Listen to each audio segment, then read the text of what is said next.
ನಾನು ಇವತ್ತೂ ಕೂಡ ನಾನು ಪ್ರೆಸ್ ಮೀಟ್ ಮಾಡಬಾರ್ದು ಅಂತ ನನ್ನ ಏನು ಮಾತಾಡೋರು ಮಾತಾಡ್ತಾರೆ, ಮಾತಾಡಿದ ನಾವು ಉತ್ತರ ಕೊಡೋಕ್ಕಾಗೋದಿಲ್ಲ ಅಂಥೇಳಿ ನಾನು ಇವತ್ತೂ ಪ್ರೆಸ್ ಮೀಟ್ ಮಾಡಬಾರ್ದು ಅಂತ ಮಾಡಿದ್ದೆ. ಬಟ್ ನಮ್ಮ ಪಕ್ಷದ ಹಿರಿಯರು ಅನೇಕ ನಮ್ಮ ತಂದೆಯವರ ಸಮಕಾಲೀನರೆಲ್ಲರೂ ನಾನು ಕೇಳಿದಾಗ, ಇಲ್ಲ ನೀವು ಒಂದು ಪ್ರೆಸ್ ಮೀಟ್ ಮಾಡಿ ಅದಕ್ಕೆ ಸಮಜಾಯಿಷಿ ಕೊಟ್ಟರೆ ಒಳ್ಳೆಯದು ಅಂತಂದು ನನಗೆ ಸಲಹೆ ತೊಗೊಂಡು ಕೊಟ್ಟ ಮೇಲೆ ಇವತ್ತು ನಾನು ನಿಮ್ಮನ್ನೆಲ್ಲ ಕರೆದಿದ್ದೀನಿ. ಮೊದಲನೇದಾಗಲಿ ಭಾಳ ಮನಸ್ಸಿಗೆ ನೋವು ಆಗುತ್ತೆ ಇಂಥ ಸಣ್ಣ ಸಣ್ಣ ವಿಚಾರ ಮಾತಾಡೋಕ್ಕೆ. ನನಗೆ ಯಾವಾಗಲೂ ಅಭಿವೃದ್ಧಿ ಬಿಟ್ಟರೆ ನಾನು ಬೇರೆ ಯಾವುದಕ್ಕೂ ನಾನು ತಲೆ ಕೆಡಿಸ್ಕೊಂಡವನಲ್ಲ. ಯಾರು ಏನು ಮಾತಾಡ್ತಾರೆ, ಯಾವ ಪಕ್ಷದವ್ರು ಏನು ಮಾತಾಡ್ತಾರೆ ಅನ್ನೋದ್ರ ಬಗ್ಗೆ ತಲೆ ಕೆಡಿಸ್ಕೊಂಡವನಲ್ಲ.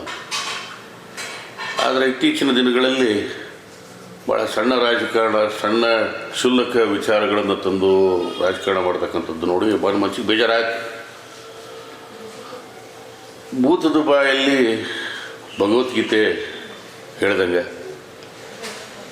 ಶಕುನಿ ಬಾಯಲ್ಲಿ ಮಹಾಭಾರತ ಹೇಳಿಸ್ದಂಗೆ, ರಾವಣನ ಬಾಯಲ್ಲಿ ರಾಮಾಯಣನ ಹೇಳ್ದಂಗೆ ನಮ್ಮ ಸಿದ್ದರಾಮಣ್ಣನ ಬಗ್ಗೆ, ನಮ್ಮ ಕಾಂಗ್ರೆಸ್ ಪಕ್ಷದ ಏನೋ ಒಬ್ಬ ಧೀಮಂತ ನಾಯಕರಿದ್ದಾರೆ,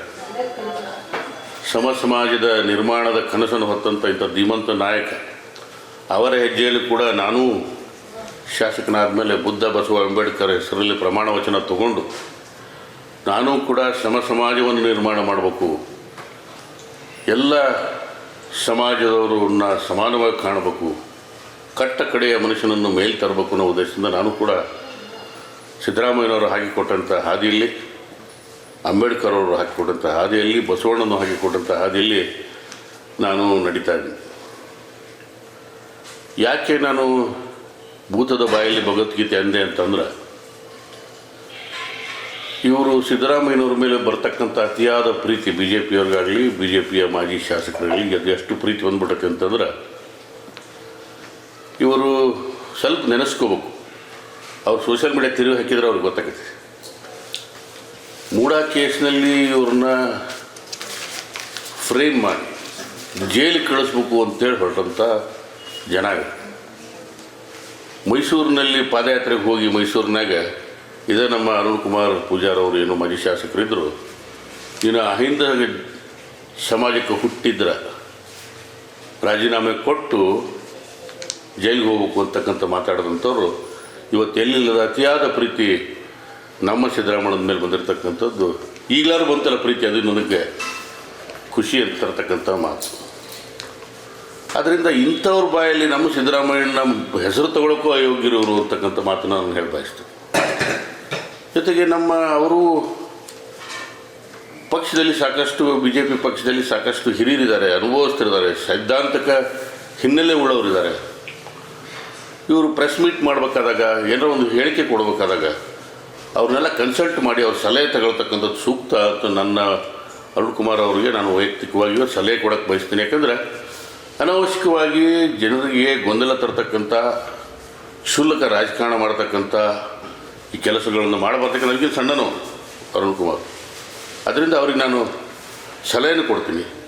ಯಾವುದೇ ಒಂದು ಪ್ರೆಸ್ ಮೀಟ್ ಮಾಡಬೇಕಾದ್ರೆ ಅವರ ಪಕ್ಷದಲ್ಲಿರ್ತಕ್ಕಂಥ ಅನೇಕ ಹಿರಿಯರು, ಅನುಭವಸ್ಥರು, ಸೈದ್ಧಾಂತಿಕ ಹಿನ್ನೆಲೆ ಉಳ್ಳಂಥವ್ರನ್ನ ಕೂರಿಸ್ಕೊಂಡು ಏನು ಮಾತಾಡಿದರೆ ನಮ್ಮ ಪಕ್ಷಕ್ಕೆ ಅನುಕೂಲ ಆಕೈತಿ, ಸಮಾಜದಲ್ಲಿ ಘನತೆ ಗೌರವ ಬರ್ತೈತಿ ಅನ್ನೋದನ್ನು ವಿಚಾರ ಮಾಡಿ ಅವರು ಪ್ರೆಸ್ ಮೀಟ್ ಮಾಡಿದರೆ, ಹೇಳಿಕೆ ಕೊಟ್ಟರೆ ಒಳ್ಳೆಯದು ಅಂತ ನಾನು ಹೇಳ್ತಾ, ಜೊತೆಗೆ ನನಗೆ ಸಿದ್ದರಾಮಯ್ಯನವರ ವರ್ಚಸ್ಸಿನಿಂದ ಡಿ ಕೆ ಶಿವಕುಮಾರ್ ಅವರ ಒಂದು ಚಾತುರ್ಯದಿಂದ ನಮ್ಮ ಪಕ್ಷವನ್ನು ನಾವು ಸಂಘಟನಾ ಚಾತುರ್ಯ ಏನಿದ್ದಾರೆ ಅವರು ಇವತ್ತು ನಮ್ಮ ಪಕ್ಷ ಇವತ್ತು ಕರ್ನಾಟಕದಲ್ಲಿ ಬಂದಿದೆ. ನಾನು ಕೂಡ ಶಾಸಕನು ಇವರಿಬ್ಬರಿಂದನೇ ಆಗಿದ್ದೀನಿ ಅಂತ ಭಾಳ ಹೆಮ್ಮೆಯಿಂದ ನಾನು ಹೇಳ್ಕೊಳ್ತೀನಿ. ಜೊತೆಗೆ ಮಲ್ಲಿಕಾರ್ಜುನ ಖರ್ಗೆ ಇರ್ಬೋದು, ರಾಹುಲ್ ಗಾಂಧಿ ಅವರು ಇರ್ಬೋದು, ಅವರೆಲ್ಲರ ಆಶೀರ್ವಾದ ಇದ್ದಾಗಲೇ ನಾವು ಶಾಸಕರಾಗೋದು. ಇಂಥ ಒಂದು ಪಕ್ಷದಲ್ಲಿ ನಾವಿದ್ದೀವಿ. ಎಲ್ಲ ಜನರನ್ನ ಸಮಾನವಾಗಿ ಕಾಣ್ತಕ್ಕಂಥ ಪಕ್ಷದಲ್ಲಿ ನಾವಿದ್ದೀವಿ. ಆದ್ದರಿಂದ ಈ ಥರದ ಸಣ್ಣ ವಿಚಾರಗಳಿಗೆ ನಾನು ಪ್ರತಿಕ್ರಿಯೆ ಕೊಡ್ತಕ್ಕಂಥದ್ದು ಒಂದು ನನಗೆ ಸಮಾಧಾನ ಇಲ್ಲ. ನಾನು ಮತ್ತೊಮ್ಮೆ ಹೇಳ್ತೀನಿ, ಅವರ ಪಕ್ಷದ ಹಿರಿಯರ ಜೊತೆಗೆ ಅವರು ಚರ್ಚೆ ಮಾಡಿ ಅವರು ಈ ಥರದ ಸ್ಟೇಟ್ಮೆಂಟ್ಗಳನ್ನು ಕೊಡಬೇಕು ಅಂತಕ್ಕಂಥ ಮಾತನ್ನು ನಾನು ಹೇಳಿ ಬಯಸ್ತೇನೆ. ಜೊತೆಗೆ ನಮ್ಮ ಪಕ್ಷದ ಆಂತರಿಕ ವಿಚಾರ ಅವ್ರಿಗೆ ಸಂಬಂಧ ಇಲ್ಲದಿರ್ತಕ್ಕಂಥ ವಿಚಾರ. ಯಾರೇ ಆಗಲಿ ಅವರು ಬಿ ಜೆ ಪಿಯವರು, ಅವ್ರಿಗಿದು ಯಾವುದೇ ರೀತಿಯ ಇದಕ್ಕೆ ಅವ್ರಿಗೆ ನಮ್ಮ ಪಕ್ಷದ ಆಂತರಿಕ ವಿಚಾರ ಇದೆ, ನಮ್ಮ ಪಕ್ಷದ ಹೈಕಮಾಂಡ್ ಇದೆ, ಅದನ್ನು ಅವ್ರು ಬಗೆಹರಿಸ್ತಕ್ಕಂಥ ಕೆಲಸವನ್ನು ಮಾಡ್ತಾರೆ. ಸಿದ್ದರಾಮಯ್ಯನವರ ವರ್ಚಸ್ಸಿಗೂ ಕೂಡ ಧಕ್ಕೆ ತರತಕ್ಕಂಥ ಕೆಲಸಗಳು ಇಲ್ಲಿ ನಡೀತಾ ಇದ್ದಾವೆ ಬಿ ಜೆ ಪಿಯವರಿಂದ ಅಂತಕ್ಕಂಥ ಮಾತನ್ನು ನಾನು ಭಾಳ ನೋವಿನಿಂದ ಹೇಳಿ ಬಯಸ್ತೀನಿ. ಮತ್ತು ಇನ್ನೊಮ್ಮೆ ನಾನು ಮನವಿ ಮಾಡ್ಕೊಳ್ಳೋದು ಏನೋದಂದರೆ ಪತ್ರಿಕಾ ಮಾಧ್ಯಮರಿಗೂ ಕೂಡ ನಾನು ಮನವಿ ಮಾಡ್ಕೊಳ್ತೀನಿ, ಯಾವುದು ಸತ್ಯವಾಗಿದೆ, ಯಾವುದು ನಿಜ ಐತೆ ಅದನ್ನು ಮಾತ್ರ ತಾವು ಪ್ರಕಟಣೆ ಮಾಡಬೇಕು. ನಾನು ಯಾವ ಡೆಲ್ಲಿಗೆ ಹೋದವನಲ್ಲ, ಯಾರು ಸೈನ್ ಮಾಡಿದವನಲ್ಲ. ನನಗೆ ಸಿದ್ದರಾಮಯ್ಯನಲ್ಲಿರ್ತಕ್ಕಂಥ ಗೌರವ, ಅತಿಯಾದ ಪ್ರೀತಿ ಕಾರಣ ಅವರಲ್ಲಿ 16 ಬಜೆಟನ್ನು ಮಂಡನೆ ಮಾಡಿ ನಮ್ಮ ಕರ್ನಾಟಕ ರಾಜ್ಯದ ಜನತೆ 2 ಬಾರಿ ಕಾಂಗ್ರೆಸ್ ಪಕ್ಷ ಮತ್ತು ಕರ್ನಾಡಿನ ಜನತೆ 2 ಸಾರಿ ಅವ್ರನ್ನ ಮುಖ್ಯಮಂತ್ರಿ ಮಾಡಿದ್ರು. ಅವ್ರ ಬಗ್ಗೆ ಭಾಳ ಹೆಮ್ಮೆ ಐತಿ. ಅವರು ಹಾಕಿಕೊಟ್ಟಿದ್ದ ದಾರಿಯಲ್ಲಿ ಕೂಡ ನಾನು ನಡೀತಕ್ಕಂಥ ಕೆಲಸವನ್ನು ಕೂಡ ಮಾಡ್ತಾಯಿದ್ದೀನಿ. ಜೊತೆಗೆ ಡಿ ಕೆ ಶಿವಕುಮಾರ್ ಅವರಾಗಲಿ, ಮಾನೆಯವರಾಗಲಿ, ನಮ್ಮ ರುದ್ರಪ್ಪ ಲಮಾಣಿಯವರಾಗಲಿ ಮಂತ್ರಿ ಆಗಬೇಕು ಅನ್ನೋದರಲ್ಲಿ ಯಾವುದು ಮಂತ್ರಿ ಆಗಬೇಕು, ಮುಖ್ಯಮಂತ್ರಿ ಆಗಬೇಕು, ನಾವು ರಾಜಕಾರಣಕ್ಕೆ ಬಂದೇವೆ ಅಂತಂದರೆ ಸನ್ಯಾಸಿಗಳಾಗಿ ಬಂದಿರೋಲ್ಲ. ಏನೋ ಒಂದು ನಾವು ದೊಡ್ಡ ಹುದ್ದೆಯಲ್ಲಿ ಹೋಗಿ ಅಲ್ಲಿಂದ ನಾವು ಇನ್ನೂ ಹೆಚ್ಚಿನ ಜನಸೇವೆ ಮಾಡ್ಬೋದು ಅನ್ನೋ ಉದ್ದೇಶದಿಂದ ಆಸೆ ಪಡ್ತಕ್ಕಂಥದ್ದು ತಪ್ಪಲ್ಲ.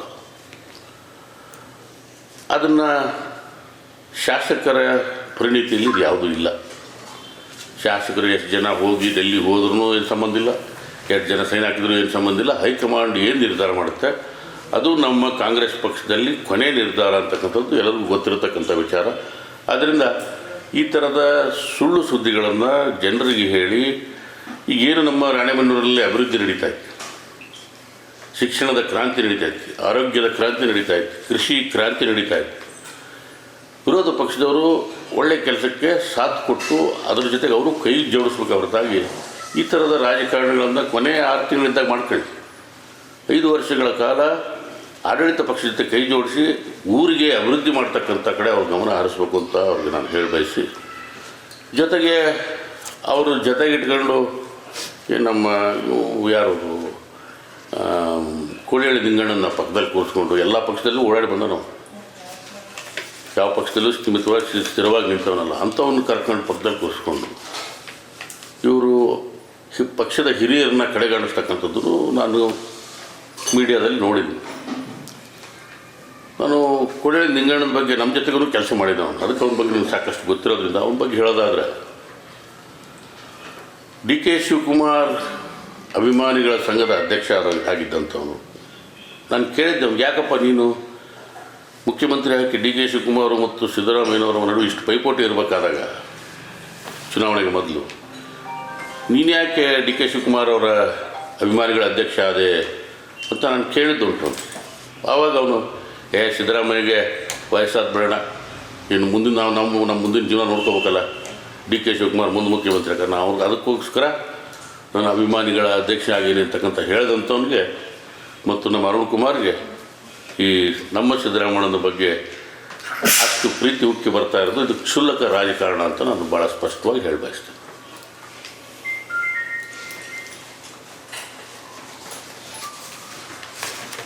ಮತ್ತೆಲ್ಲ ಪ್ರಶ್ನೆ ಇದ್ರೆ ಕೇಳಿ.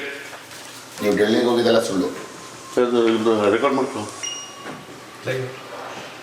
ನೀವು ಡೆಲ್ಲಿಗೆ ಹೋಗಿದ್ದೆಲ್ಲ ಸುಳ್ಳು. ಹಾಗಾದರೆ ಡೆಲ್ಲಿಗೆ ಹೋಗಿದ್ದು ಅಂತ ಏನು ನಿನ್ನೆ ರಿಪಬ್ಲಿಕ್ ಟಿವಿಯವರು ನನ್ನ ಜೊತೆ ಸಂವಾದ ಮಾಡಿದ್ರು. ನಿನ್ನೆ ಅವ್ರು ನಿಶ್ಚಳವಾಗಿ ಹೇಳಿದೆ ನಾನು, ಯಾಕೆ ಆಧಾರ ಇಲ್ದಂಗೆ ಮಾತಾಡ್ತೀನಿ.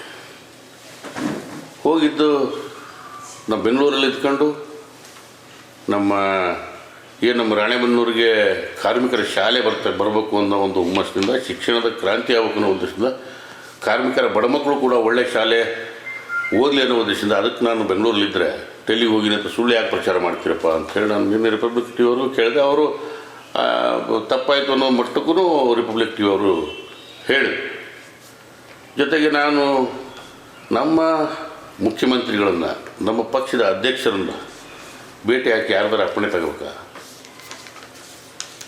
ನನಗೆ ಇನ್ನೂ ಒಂದು ಮಾತು ಹೇಳಿದರು ಅರುಣ್ ಅವರು, ಯಾವಾಗೂ ಹೋಗದೆ ಇರೋ ಡಿ ಕೆ ಶಿವಕುಮಾರ್ ಕಡೆಗೆ ಈಗ ಯಾಕೆ ಹೋದರು ಅಂತ. ನಾನು ಬೆಂಗಳೂರಿಗೆ ಹೋದಾಗೆಲ್ಲ ಸಿದ್ದರಾಮಯ್ಯನನ್ನ ಮತ್ತು ಡಿ ಕೆ ಶಿವಕುಮಾರ್ನ ಭೇಟಿ ಆಗದೆ ಬರೋದೇ ಇಲ್ಲ. ಸಾಕಷ್ಟು ಬಾರಿ ನನ್ನ ಜೊತೆಗೆ ಯಾರ ಇದ್ದರೆ ಫೋಟೋನ ತೆಗೆದು ನಾನು ಸೋಷಿಯಲ್ ಮೀಡಿಯಲ್ಲಿ ನಾನು ಡಿ ಕೆ ಶಿವಕುಮಾರ್ ಸಾಕಷ್ಟು ಸಲ ಭೇಟಿ ಆಗಿರೋದು, ಸಿದ್ದರಾಮಯ್ಯನ ಸಾಕಷ್ಟು ಸಲ ಭೇಟಿ ಆಗಿರೋದು ನಾನು ಸೋಷಿಯಲ್ ಮೀಡಿಯಲ್ಲಿ ತೆಗೆದು ನೋಡ್ಕೊಳ್ಳೋ. ನಮ್ಮ ಅಧ್ಯಕ್ಷರನ್ನ ನಮ್ಮ ಮುಖ್ಯಮಂತ್ರಿಗಳನ್ನು ಕೇಳೋಕ್ಕೆ ಯಾರು ದೊಣ್ಣೆ ನಾಯಕನ ಅಪ್ಪಣೆ ನನಗೆ ಬೇಕಾಗಿಲ್ಲ ಅಂತಕ್ಕಂಥ ಮಾತನ್ನು ನಾನು ಹೇಳಬಯಸ್ತೇನೆ. ಸರಿ, ನೀವು ಸಿದ್ದರಾಮಯ್ಯ ಅವ್ರ ಫಾಲೋವರ್ಸು ಅಥವಾ D K Shivakumar followers?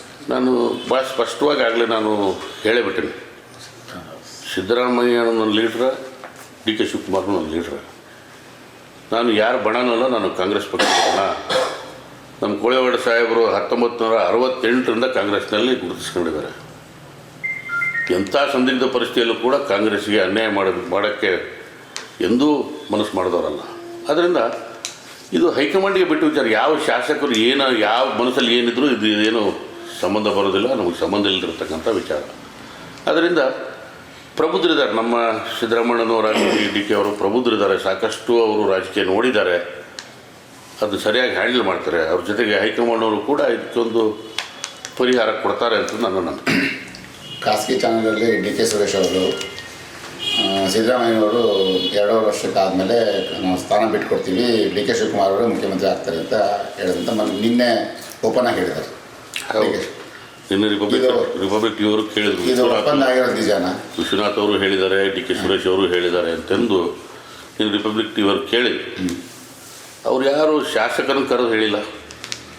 High command ಅವರಾಗಲಿ, ನಮ್ಮ ಸನ್ಮಾನ್ಯ ರಾಷ್ಟ್ರೀಯ ಅಧ್ಯಕ್ಷರಾದಂಥ ಖರ್ಗೆ ಅವರಾಗಲಿ, ಯಾರು ನಮ್ಮನ್ನು CLP ಮೀಟಿಂಗಲ್ಲಿ ಕರೆದು ಹೇಳಿಲ್ಲ. ಇದು ಅವರವರಲ್ಲಿ ಆಂತರಿಕವಾಗಿ ಮಾತಾಡ್ಕೊಂಡಿದ್ದಾರೋ ಇಲ್ಲೋ ನಮಗೇನು ಗೊತ್ತು. ಅದು ಅವರಿಗೆ ಅದಕ್ಕೆ ಹೈಕಮಾಂಡಿಗೆ ಬಿಟ್ಟಂಥ ವಿಚಾರ, ಯಾವ ಶಾಸಕರಿಗೂ ಸಂಬಂಧ ಇರ್ತಕ್ಕಂಥ ವಿಚಾರ ಇದೆ.